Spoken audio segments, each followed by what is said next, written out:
get an opportunity that doesn't really happen much in my business. We get an opportunity to turn the tables. Trading spaces is what you're calling it, right, Brian? Yes. Trading spaces. I've got an opportunity to actually interview the Brian Byers. And for me, it's an opportunity that actually was a little bit of a challenge. When I was told I was going to do this, I actually got a little bit scared. I've never been on the other side. But, you know, I take this as a chance to really have your listening audience get to know who you are. Well, you have all the control now. Well, that's what scares me now. We get a chance as politicians to come on your show and you introduce us to the audience. You get us to tell your listeners about where we are, where we come from, who we are. So I want to do that with you. Go for it. What made you the person you are today? Tell me about your family. Where'd you grow up? I grew up here in Decatur. I think being a public personality was something that I learned as a young kid getting into martial arts. I always like to read. I like to watch movies. I like to consume information. But one of the things back in the day, we had old school Korean, masters who would, immigrate to this country, and they were really strict disciplinarians. But one of the things you had to do as you advance beyond the physical was sort of learn how to present yourself and how to stand up in front of people. And I'll never forget, I think I was 14 when I tested for my black belt. And a big part of that test was standing in front of several of these Korean gentlemen from all over the United States, and they would just grill you. And you had to learn sort of how to present yourself publicly. And I think back to that all the time, that's what sort of gave me the ability to, in speech class, to not get really worried or nervous about getting up in front of the class and speaking. My parents, obviously a big deal. My dad, I think I do a lot in the community, charitable speaking, the food drives and the things, because that's what my dad taught me when I was a kid. I don't think he ever passed anybody that was in need and didn't stop and do something. And I remember learning those lessons, early in life. But the radio career was a lark. I had no intentions of doing this. I was very happy. What did you do before? I was working for the Decatur Park District, okay. and had been there about 8 years and did promotions and events for them. And that's how I got to know the radio station people, because they'd come out to the zoo or we'd do air shows at the airport. And it was, I had an invitation if I wanted to come sub while they'd gotten rid of their morning person and their general manager, and they were looking for just people to fill in while they were doing a search for who the new host would be.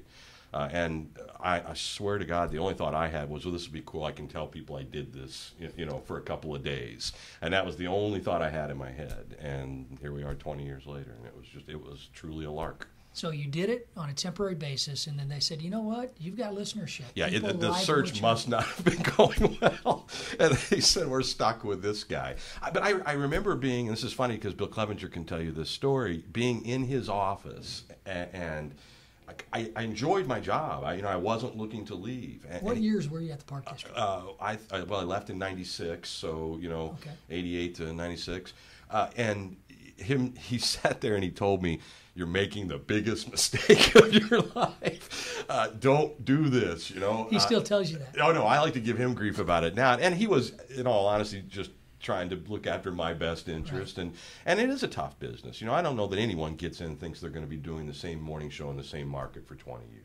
No, and succeeding. Yeah, absolutely. It's a tough business. It's similar to politics. You're constantly on.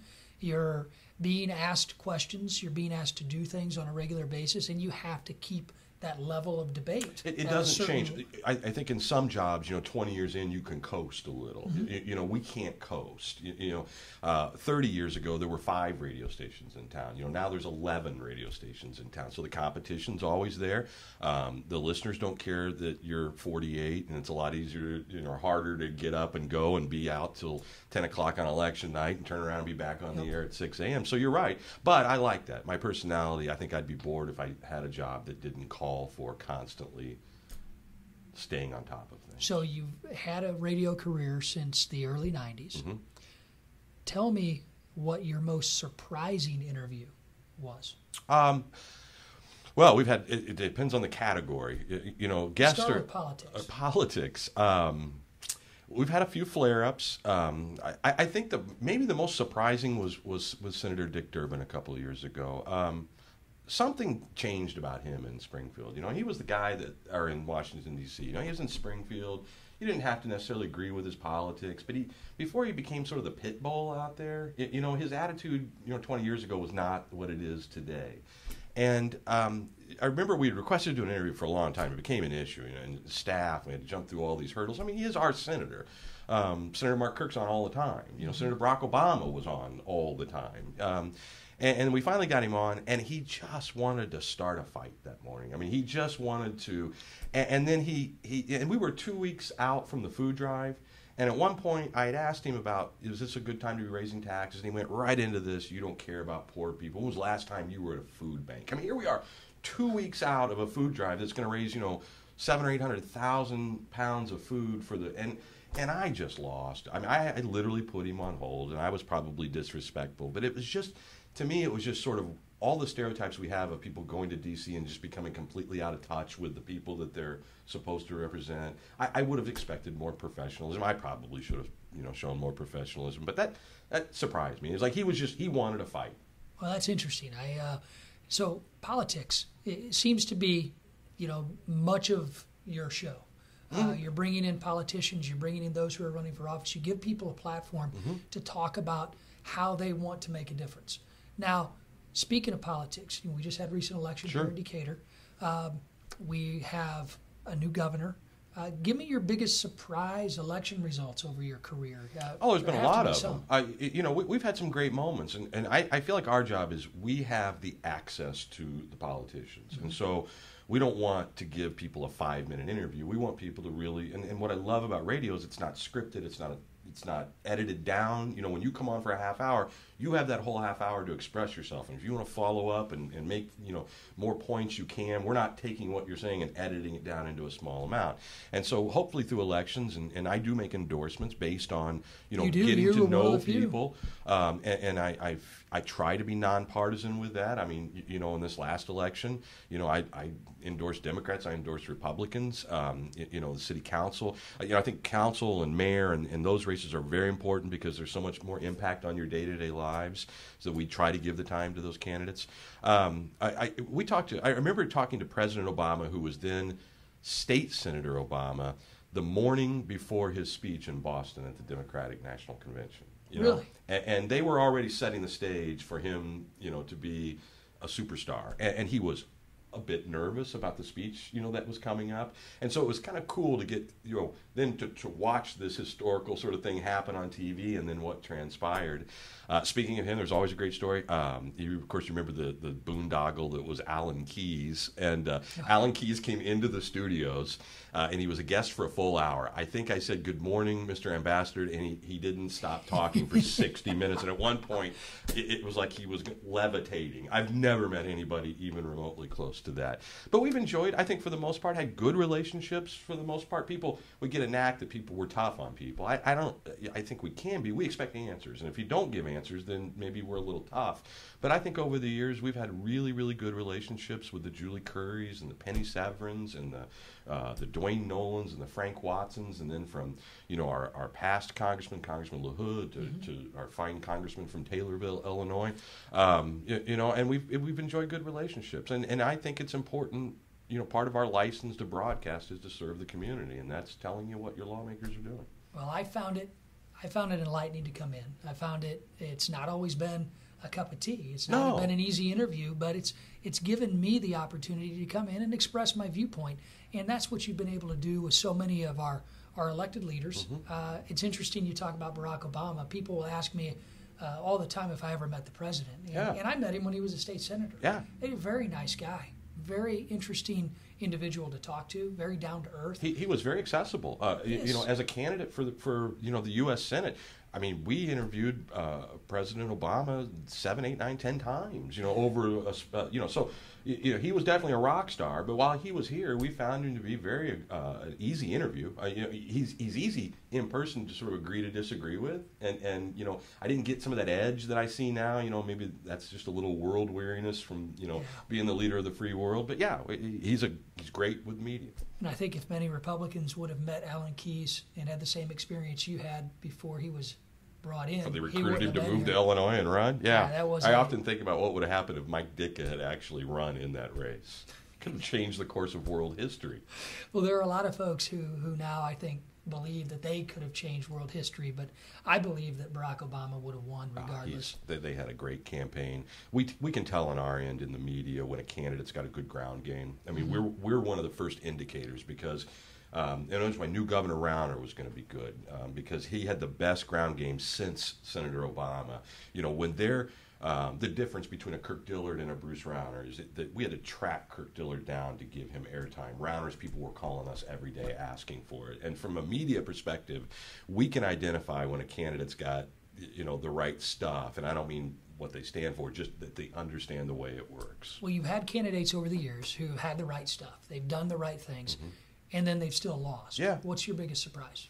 I think it's, you know, voters vote for strange reasons. You know, But who lost when you thought for sure they were going to win? Oh, you know, we've had some surprises. We just had a local election with a young professor at Millikan by the name of David. I know David. Raised a ton of money, got a lot of endorsements, bought a lot of advertising, went knocking on doors, went to every function there was in the community, and didn't come close to getting elected on Tuesday. Yeah. I think politicians that get it on any level, whether it's a mayor or it's a congressman, if you can connect with people, doing all that stuff doesn't mean you connect with them. Right. And I think they want to like you. You're right. They do. They want to see you. Yeah. They and it want to know has that less you're to gonna do listen. with what you think about this particular issue or that particular issue. I think it's the old, would you rather have a beer with this guy? You know, like when you talk about, you know, who would you rather know? And I think that being connected is maybe sometimes harder to grasp than some people think. And you can't purchase it. No, you can't. Now, let's switch that. Mm-hmm. Who's been, in your career here, who's been your biggest surprise win? Oh, I'm stunned that Rod Blagojevich was reelected. You know, and that's not just a reflection on Decatur. That's a reflection on the state of Illinois. Under indictment, everyone knew. Pat Quinn. You know, there have been several. You know, and I always liked Pat Quinn. You know, Rod Blagojevich was not very likable. But in Illinois, I'm constantly amazed that the same people that keep getting hosed by the people that they keep electing the same people. Oh, you're absolutely It defies all logic. Well, the Blagojevich does. And it's interesting to see, you know, I was engaged in Illinois politics before Rod Blagojevich got elected, and there was some optimism when he was first elected.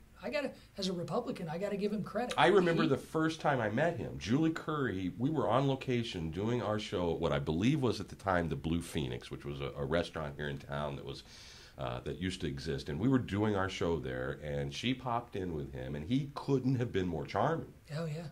I mean, he had the hair and a crazy name, and I'm like, who is this guy? I had some brief recollection of him and Jesse Jackson going to Yugoslavia. Yep. You know, that was about it. But he was very charming in person. He didn't forget names. Mm-hmm. I can remember in my old job working with Congressman Shimkus, I was in Metropolis, Illinois, when Massac County got hit by a tornado. Mm-hmm. Went to go visit a home that the family was in at the time it was lifted off of its foundation and moved about 100 yards into a field. So we're listening to the story of the family tell us about how the two parents and the child were in the bathtub. They were hunkered down. They didn't even know they were in the air. Blagojevich was very charming. Blagojevich could not have been a better politician that day, and I distinctly remember him as he was walking away with his entourage. He turns around, he looks at me, he says, "Hey, Rodney, I'll see you again soon." Oh, yeah. You know, that doesn't happen a lot in my business. It doesn't, but now you can't get the tapes out of your head. Oh, now I try know. to reconcile that charming guy that at one point people thought was, you know, and you wonder how bleep you him can golden. see how he got elected. And I'll tell you one who wasn't very good at doing that. That was Hillary Clinton. She came to town after the tornadoes. I guess it was '96. We had back-to-back tornadoes, she's well, in that way she's not as comforting as our former governor was to those folks down south. Even as a Republican who was working in Springfield Yeah. at the time, that sense of optimism when Rod took over was there. Yeah. And he just squandered it. Yeah, he did. And 12 years. I remember taking my daughter to kindergarten when she was, she was going into kindergarten the year Blago got sworn in. She's graduating high school, and we finally got rid of Pat Quinn. Now I sense some optimism with Bruce Rauner.